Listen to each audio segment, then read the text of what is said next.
Have you ever watched a behind the scenes look at the making of a Disney attraction, land, or hotel, and you've heard Walt Disney Imagineers talk about their research trips?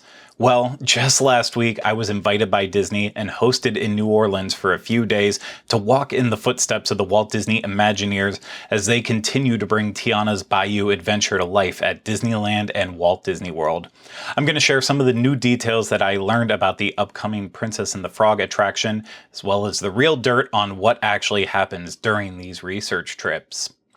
Full disclosure though, Disney did pay for my flight, my hotel, and most of my meals during the stay in New Orleans, so this isn't a review of the experience because obviously it's not something that Disney is going to offer as a vacation in the future, and it's really just me sharing my thoughts about what I learned along the way. I just wanted to be upfront and honest about the fact that I did not pay for this. Actually, I've really struggled with how I was going to cover this research trip. I'm obviously extremely honored that Disney chose me and I was included, but going into this trip, I did have some issues with the marketing behind Tiana's Bayou adventure. Since Splash Mountain's closure was announced, I've been pretty vocal about it being a good change, and really at its heart, Splash Mountain had good bones, and that's the most important part of that attraction to me. That being said, in the years since the initial announcement, Disney has placed a huge emphasis on the story of Tiana's Bayou adventure and its authenticity to the city of New Orleans, and Disney's always known for having an elaborate backstory to anything they create, whether or not it serves a purpose. But for some reason, I just didn't feel like I necessarily needed justification behind this attraction.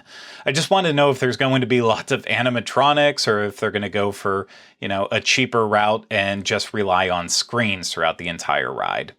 But the story is important. I now know that. If you don't know the story behind the ride, it's a sequel to The Princess and the Frog, kicking off right after the movie ends. Tiana purchased and transformed a salt mine into a thriving employee-owned business called Tiana's Foods with an eye towards spice. Tiana wants to throw a party during Mardi Gras season to thank everyone who made the business a success, but of course everything goes wrong when they realize there's a missing ingredient, which isn't always food. The attraction will take guests into the Bayou, where there will be plenty of new characters, familiar faces from the movie, along with new and classic music. That's really just the basic plot, and I'm sure I'll uncover more as we continue along, but I do want to talk about some of the new details first. Disney wasn't going to bring a group down to New Orleans and not break some new info on the attraction, and while it mostly pertains to the story, we also learned some interesting tidbits along the way about what to expect from the attraction. First up, Randy Newman may have written and composed the music for the movie, but to keep the attraction authentic to New Orleans, Disney has tapped New Orleans native PJ Morton to arrange and produce an original song for the attraction. PJ will perform on and produce the sessions in New Orleans of all new arrangements of the song, as well as songs from the Princess and the Frog film within the attraction. The queue is really the start of the story, and we learned previously that the sweet smell of beignets will be in the air, but Disney also announced that Grammy Award-winning and Oscar-nominated musician Terrence Blanchard would be the arranger, producer, and one of the performers for the attraction's cue music, which will be made up of songs from The Princess and the Frog, as well as iconic themes of New Orleans. The music and story will be emanating from a radio in the queue that was inspired by a radio and record player combo found at the New Orleans Jazz Museum.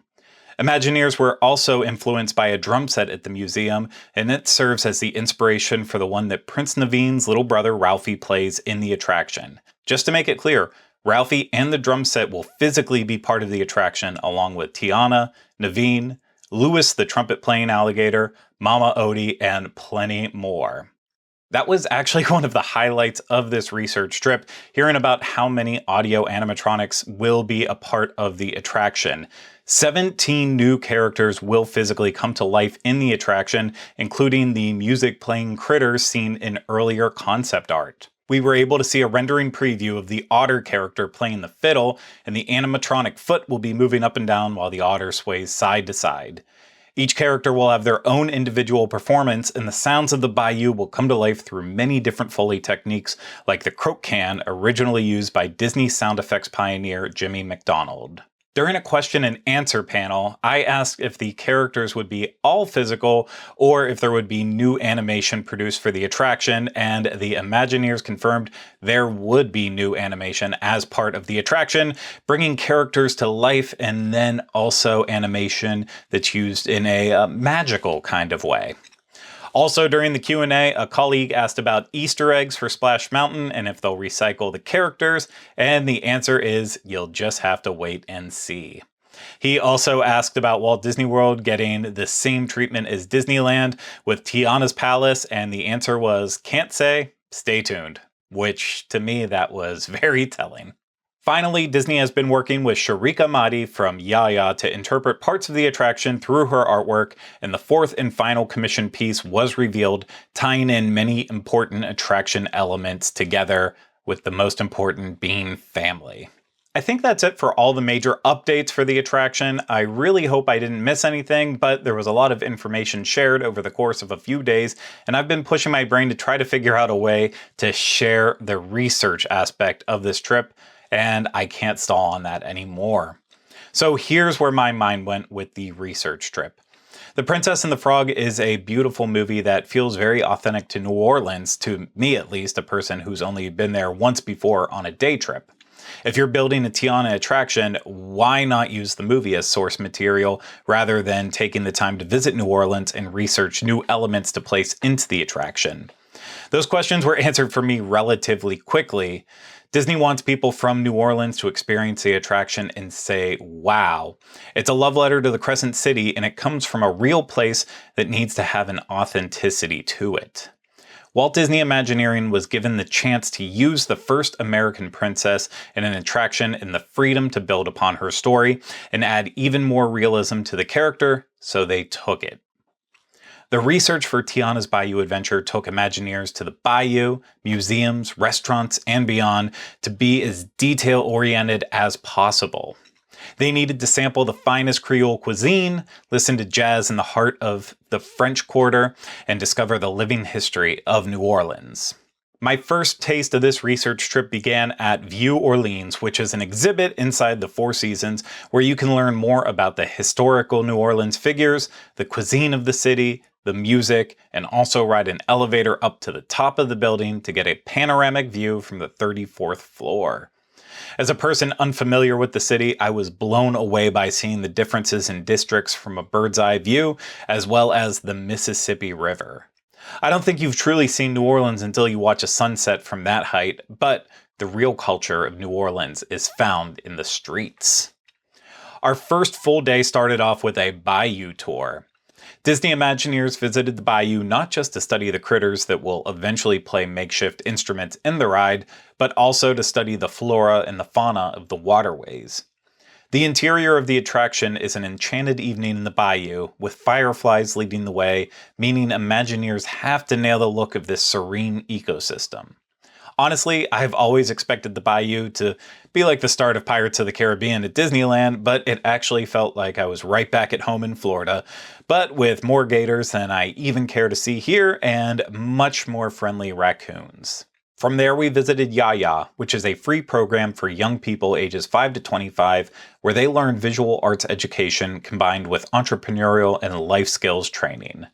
Sharika, the artist who Disney commissioned to develop distinct visuals over the course of 4 paintings, is a Yaya alumnus and was able to show us the 4th painting in her series for the first time ever. Yaya is known for their painted chairs, and we also got a closer look of one of the chairs designed for Yadora's Chic Boutique at Disneyland, which pays tribute to good food, beignets, and music. Students on the campus just don't work with paint, but also have the chance to explore other mediums like glassblowing, which we got to watch while we were there. The young artists there also got a really unique opportunity to listen to stories from the Walt Disney Animation Studios visual effects supervisor Marlon West, who has worked on movies like The Lion King, Princess and the Frog, Moana, and the Frozen movies. Listening to Marlon was like being in the room for a live DVD bonus feature, and having the chance to hear those stories throughout our days together was an absolute highlight. Our first night ended with a very special evening at Dookie Chase's restaurant. I'm sure it's a familiar name to those who live in New Orleans, but I hadn't heard of it before.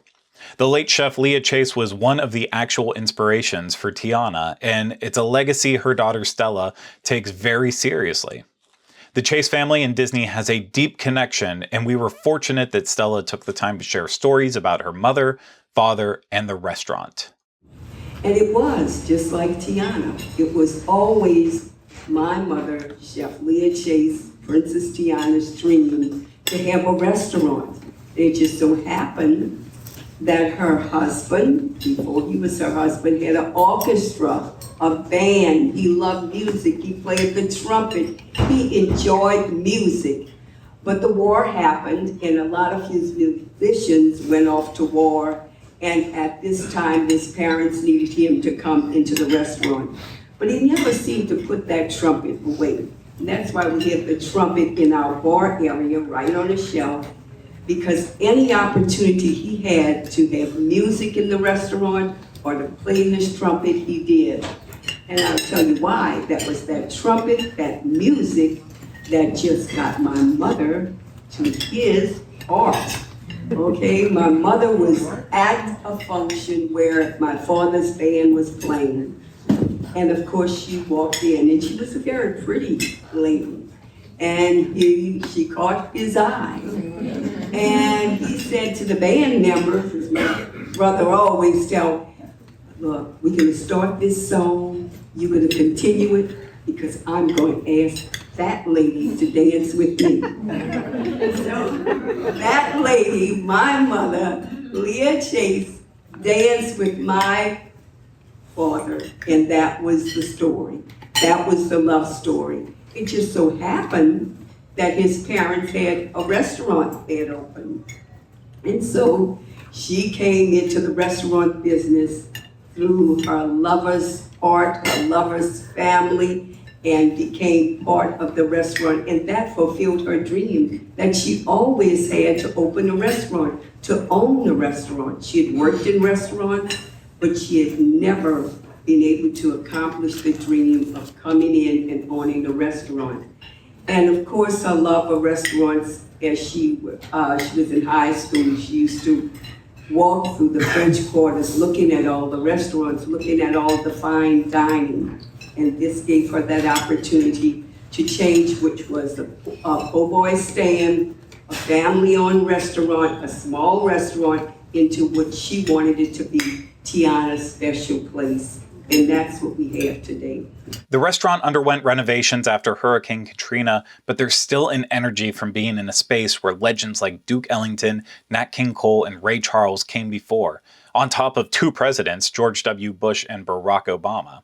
The evening was only made better with food, which was some of the best I had in the city up to that point, and it clicked that when you have great food in New Orleans, you connect with the city on a deeper level. The second full day of the research trip started with some museum hopping. The historic New Orleans collection has worked with the Walt Disney Imagineers to visually set a tone for the 1920s in New Orleans. The experts at the museum were more than happy to consult and collaborate to make sure Disney is accurately paying tribute to the region.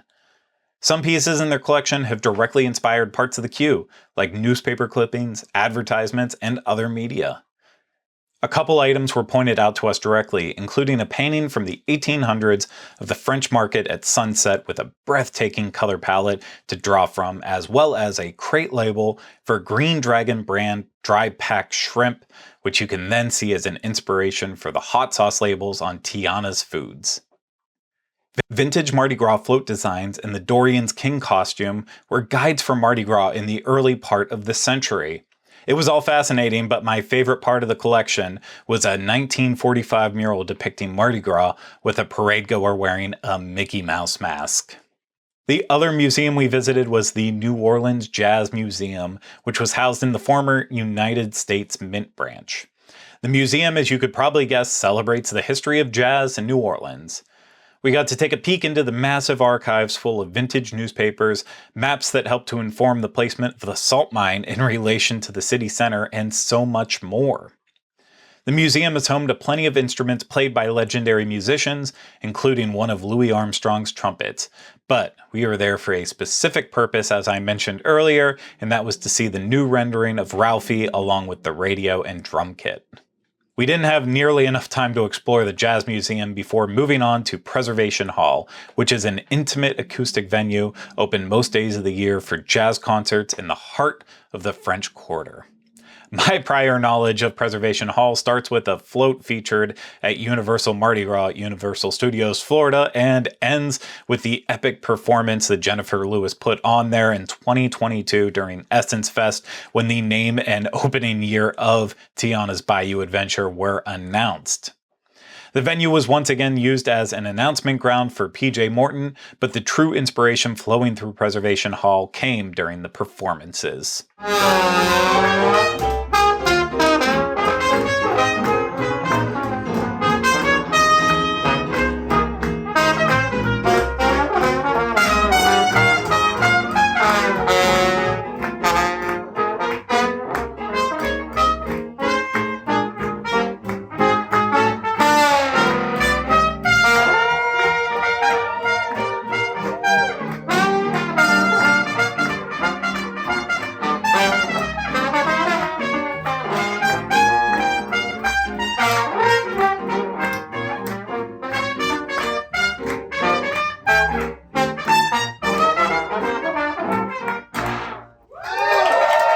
Our final stop of the research trip was at the Kern Studios Mardi Gras World.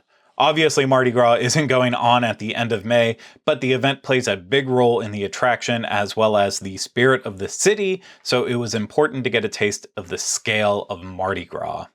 The tourist attraction is open year-round and gives visitors an inside look at Mardi Gras parades being built for many clients like the different crews in New Orleans or even Universal Studios, as well as an up-close peek at past creations, and I was pleasantly surprised to see so many Disney characters, but apparently Disney has trusted the studios to recreate their characters for many years. That leads me directly to the end. Disney has had a long history with research trips like Walt and El Grupo in the early 1940s, and then plenty of research trips to New Orleans in the 1950s and 60s.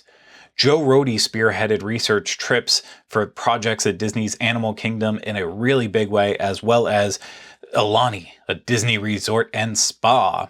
Even Star Wars Galaxy's Edge justified research trips to Moroccan and Turkish markets, as well as England to the movie sets and California to George Lucas's archives. I'm not trying to sit here and justify why Disney decides to do these trips. It's pretty straightforward on the Imagineering side as well as the Disney Animation Studios side. You don't make a movie as visually interesting as Encanto without actually going to Colombia. What I'm trying to say is more in relation to Tiana's Bayou Adventure. The story might not matter to a lot of people, like it didn't matter to me prior to this trip, but it all clicks now. You don't get a land like New Orleans Square in Disneyland without dedicated research and a meticulous attention to detail, and you can't bring Tiana's Bayou Adventure to life solely based off of The Princess and the Frog. The extra steps taken to tell the story the right way will make the attraction come alive the same way you can feel the soul and spirit of New Orleans when you walk the streets and take the time to absorb the city. I'm very glad I had the opportunity to better understand what sets Walt Disney Imagineering apart, and I'm more excited for Tiana's Bayou Adventure than I was before, and I look forward to sharing more details with you in the future about the attraction. But as always, visit wdwinfo.com for any of the latest updates on Tiana's Bayou Adventure.